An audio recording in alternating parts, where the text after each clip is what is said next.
बड़ी खबर इस वक्त की आपको बता रहे हैं, मेरठ से लापता हुई युवती की बरामदगी हो गई है और पुलिस जल्द ही मेरठ लेकर आने वाली है। ये इस वक्त की बड़ी खबर आपको बता रहे हैं। 48 घंटे मेरठ पुलिस के लिए किसी चुनौती से कम नहीं। और इस बीच ये बड़ी खबर आपको बता रहे हैं, जहां मेरठ के दलित हत्याकांड में नया मोड़ सामने आया है। रुड़की में लापता लड़का और लड़की बरामद किए गए हैं। मां की हत्या के बाद बेटी का अपहरण हुआ था। दोनों को रात तक मेरठ लेकर पुलिस आने वाली है। अगवा लड़की और आरोपी लड़के की तस्वीर भी सामने आई है। ये इस वक्त की बड़ी खबर आपको बता रहे हैं। रुड़की में लापता लड़के और लड़की की बरामदगी हुई है।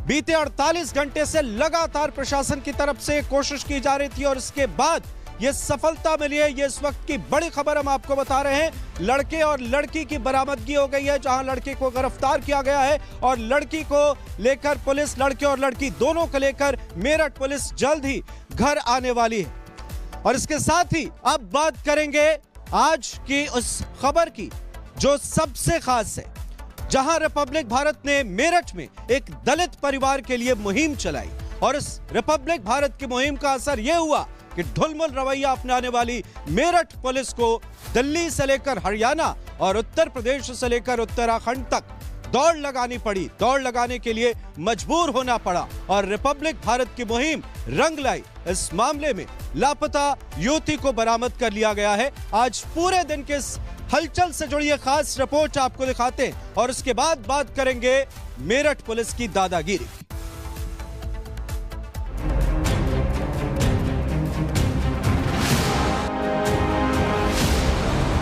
बहन के कन पर पिस्टल ले गए, फरार है जी, किडनैप कर रखे मेरी सिस्टर। महिलाओं के लिए, बेटियों के लिए कोई है और सबसे ज्यादा घटनाएं अगर कहीं हो रही हैं तो वो उत्तर प्रदेश में हो रही हैं। किसी भी कीमत पर दोषी को बख्शा नहीं जाएगा। तो चिंता मत करो, घटना हुई है, घटना के बाद इसका परिणाम भी देखना। उत्तर प्रदेश के मेरठ के सरधना के कपसाड़ गांव में हुई दिल दहलाने वाली घटना ने पूरे देश को शर्मसार कर दिया है। कपसाड़ गांव छावनी में तब्दील है। नेताओं के दौरे पर दौरे लग रहे हैं। पुलिस प्रशासन का जमावड़ा है। ये सामने वाला जो घर है, इसी घर के कमरे में नीचे तकरीबन 1 घंटे से ज्यादा बातचीत हुई थी उनके बेटे के साथ। पीड़ित पक्ष की दलीलें हैं, उनके पिताजी यहाँ पर रो रहे हैं, उनके बेटे जो हैं वो परेशान हैं। रोते रोते परिवार की आंख सूख गई। हमारे लिए तो इतना अत्याचार हो गया, ऐसा दुनिया में कहीं हुआ ही नहीं होगा। और मैं क्या कहूँ, पता भी सब कुछ चल ही रहा है कि क्या हो रहा है। सोम ने मेरी मम्मी का फलसा मार के जी टाइम मौके पर हत्या कर दी। अगर मेरी मम्मी ने बचाने की कोशिश करी होगी मेरी सिस्टर को, तो वही मार कर डाल के भाग गया जी की। इलाके में तनाव है, इसलिए 20 इंस्पेक्टर, 150 दरोगा और 500 से ज्यादा पुलिसकर्मियों ने गांव में जमावड़ा लगा रखा है। गांव की सीमा को 2 किलोमीटर पहले ही सील किया गया है और इसका कारण है जातीय हिंसा की आशंका।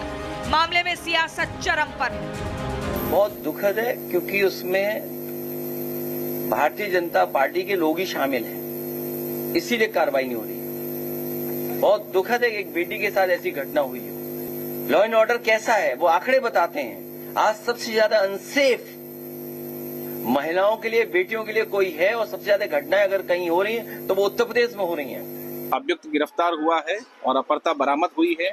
इसमें आगे जो भी विधिक कार्रवाई है वो की जा रही है और किसी भी व्यक्ति को शांति व्यवस्था खराब करने के लिए अनुमति नहीं दी जाएगी। और अगर कोई करता है या कोई प्रयास करेगा, किसी की वजह से गड़बड़ी हुई, तो उसमें कार्रवाई भी की जाएगी। पूछता है भारत ग्राउंड जीरो से, क्या मेरठ पुलिस का तंत्र पूरी तरह फेल हो चुका है? क्या मेरठ पुलिस किसी सफेद पोश के दबाव में है? क्या घटना का जातीय एंगल मेरठ पुलिस को एक्शन लेने से रोक रहा है, या फिर मेरठ पुलिस के लिए घटना की गंभीरता कोई मायने नहीं रखती? फिलहाल मेरठ का कपसाड़ गांव नेताओं के लिए पर्यटन का गढ़ बन गया है। हर पार्टी का नेता और कार्यकर्ता सांत्वनाओं का गुलदस्ता बनाकर परिवार से मिल रहा है। सरधना से समाजवादी पार्टी के विधायक अतुल प्रधान हो या फिर पूर्व बीजेपी विधायक संगीत सोम पीड़ित परिवार के साथ खड़े नजर आ रहे हैं। उत्तर प्रदेश में राजनीतिक जमीन तलाश रही भीम आर्मी के प्रमुख चंद्रशेखर ने भी वीडियो कॉल के जरिए दलित परिवार का हाल जानने की जहमत उठाई है। और सबसे बड़ा सवाल तो ये है कि क्या इन दरिंदों पर भी बुलडोजर एक्शन होगा? हमारे गांव में ये बेटी किसी और की नहीं है, हमारी अपनी बेटी है। जो बेटी के साथ हुआ है, जो हत्या हुई है। मैं दावे के साथ आपको कहता हूं कि ये कोई और नहीं, भारतीय जनता पार्टी की सरकार है आज उत्तर प्रदेश में। किसी भी कीमत पे दोषी को बख्शा नहीं जाएगा, सख्त से सख्त सजा होगी। परिवार के साथ पूरा गांव है, हम सब हैं और सब लोग हैं। किसी को यमराज के दर्शन करने हो तो किसी माता बहन के साथ छेड़खानी करे तो अगले चौराहे पे उसे यमराज के दर्शन हो जाएंगे। तो चिंता मत करो, घटना हुई है, घटना के बाद इसका परिणाम भी देखेंगे। बुलडोजर तो अभी तक कोडिन माफियाओं की काली कमाई से अर्जित की गई कोठियों पर नहीं चला। सरधना के दरिंदों पर कब चलेगा ये कोई नहीं जानता, लेकिन फिलहाल दलित परिवार को इंसाफ की पहली सरकारी किश्त जारी कर दी गई है। प्रशासन ने पीड़ित परिवार को 10 लाख रुपए का चेक सौंप दिया है। साथ ही कुल जमा 22 लाख रुपए की सहायता राशि का आश्वासन भी दिया गया है। परिवार चाहे तो खुद ही सुरक्षा के लिए शस्त्र लाइसेंस भी ले सकता है। मतलब अब अपनी सुरक्षा स्वयं करो। पीड़ित पक्ष को न्याय मिलना चाहिए, कार्रवाई ऐसी हो कि उन्हें एहसास हो कि हमारी मदद हो रही है। वो देश में कानून है और देश कानून और संविधान से चलेगा। हत्या हुई तो धारा ही लगेगी। करने के बाद में भी अब अपराध आ रहा है, अपराधी काबू नहीं आ रहे। रोज पुलिस गोड्डे फोड़ रही, पूरा टेरर बैठा रखा और बदमाशी फिर भी कम नहीं हो रही। आरोपी पारस सोम और सुनील कुमार पर हत्या, अपहरण और SC/ST एक्ट के तहत केस दर्ज किया गया है। Bureau report, republic Bharat.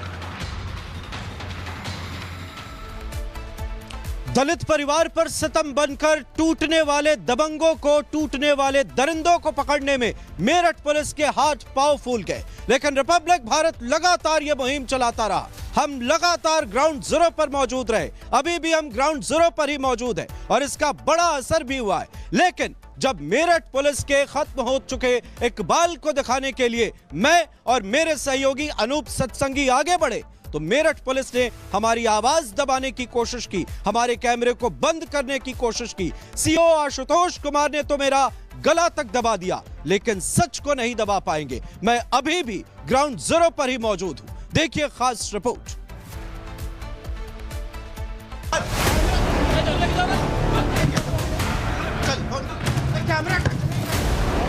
On कीजिए एक बार फिर, ऑन कीजिए, ऑन कीजिए एक बार फिर, ऑन कीजिए कैमरा। इस चेहरे को जरा गौर से देखिए, ये मेरठ के सरधना का CEO आशुतोष कुमार है। ऑन कीजिए एक बार फिर, ऑन कीजिए कैमरा। आशुतोष कुमार को वर्दी तो मिली थी जनता की सेवा के लिए, लेकिन जब दिमाग में वर्दी की हनक और जनता में वर्दी का रौब दिखाने की सनक सिर पर सवार होती है तो आशुतोष कुमार जैसे पुलिस अधिकारी कानून की धज्जियां उड़ा देते हैं।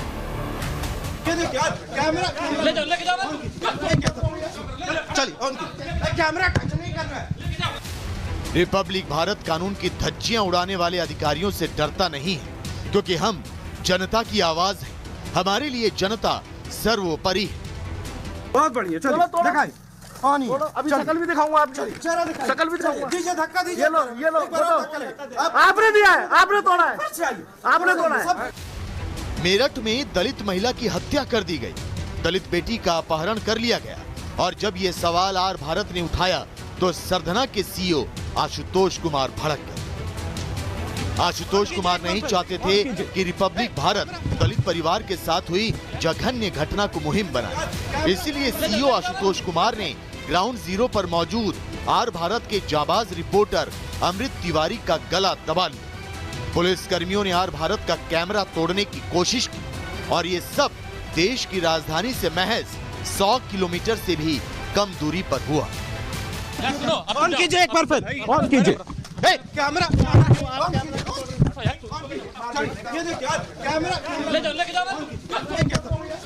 चलिए ऑन कीजिए। कैमरा टच नहीं करना है, कैमरा टच नहीं, ऑन कर दीजिए उसी में। फिर अब देखिए, मैं लाइव ही चल रहा है, लाइव दिख रहा है, कोई दिक्कत नहीं है।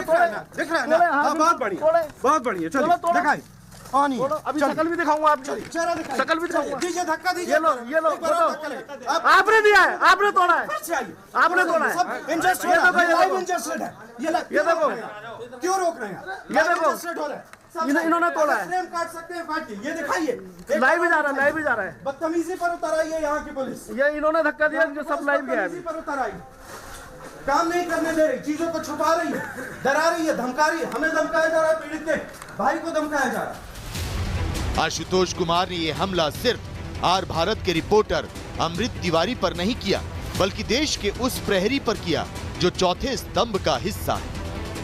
काम नहीं करने दे रही, चीजों को छुपा रही है, डरा रही है, धमका रही है। हमें धमकाया जा रहा है, पीड़ित के भाई को धमकाया जा रहा है। सुनो सीओ आशुतोष कुमार, अगर वर्दी की आना कुछ कम हो गई हो, गुंडई का ग्राफ अगर कुछ नीचे आ गया हो, तो टीवी खोल कर देखो, आर भारत अभी भी ग्राउंड जीरो पर ही मौजूद है और पूछ रहा है, जब पुलिस में भर्ती हुए थे तब क्या पत्रकारों का गला दबाने की ट्रेनिंग ली थी?